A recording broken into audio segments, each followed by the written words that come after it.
Hello students, so now we will go through the LP2 of 17th block, Life in a Desert. Aim of the LP2 is to describe the occupation and lifestyle of the desert people.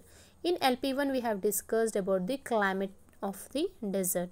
So how the climate is there, ma? In the daytime it is very hot and dry, and at the night time it is very cold, right?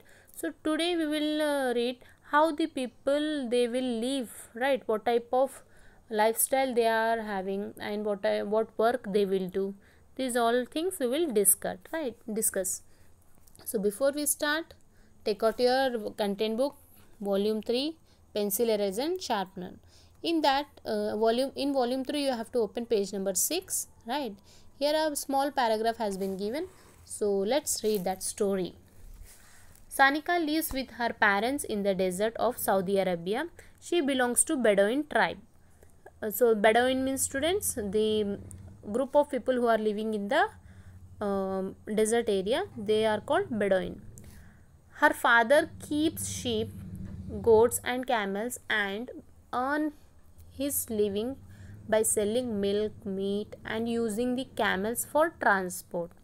They are nomads and move from one place to another place in search of food and water for themselves and their cattle.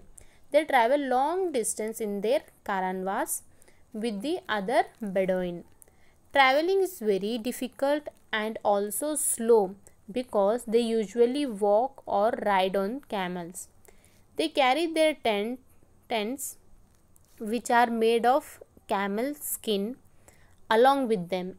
In daytime, they wear long cotton clothes to feel less hot in the heat. At night, they wear warm clothes as the desert gets cold. They eat meat, dry bread called khobs and dates. Water is always a problem.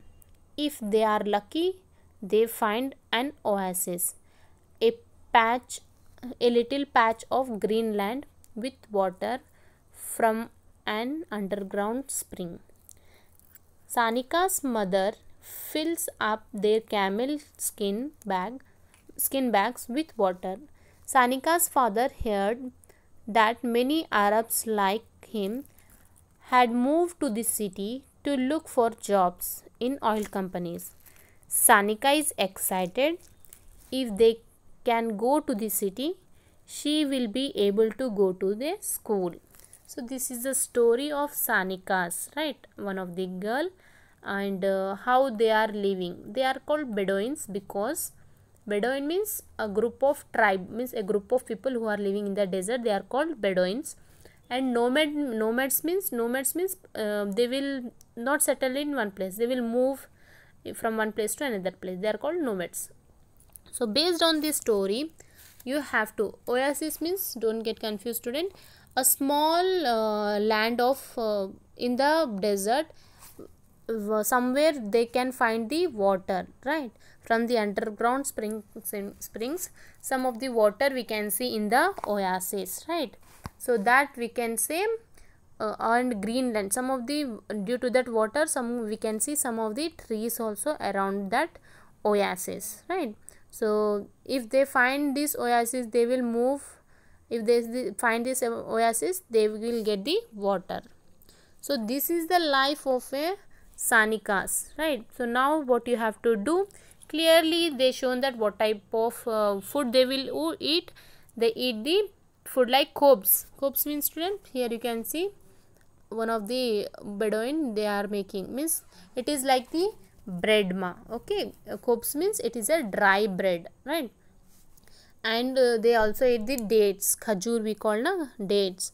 And because of the water, in search of water, they always move from one place to another place. And see, it is very difficult to live in the desert. So some of the, due to this climatic condition and these of problems, they moved from the desert to the nearby city, right? So now Sanika is very excited because she want to go to the school. If Sanika's family will also shift, means she can go to the school. So this is the story of a Bedouin. So here what you have to do, Bedouin tribe of Saudi Arabia. So you have to write what they eat, which type of animals they keep, and why they keep the animals downside, right? Then next, Bedouin live in, where they live and made up of what, right? They live in the tent and it is made up of what? And Bedouins are dash, move in dash, from dash, right? So by reading this above paragraph, you have to write fill up these boxes by your own. Water is scarce in the desert. Scarce means shortage. If you lived in desert, what would you do to save the water, right? So you have to write how you will save the water. Write your own answer, student. So tomorrow we will go through the LP3.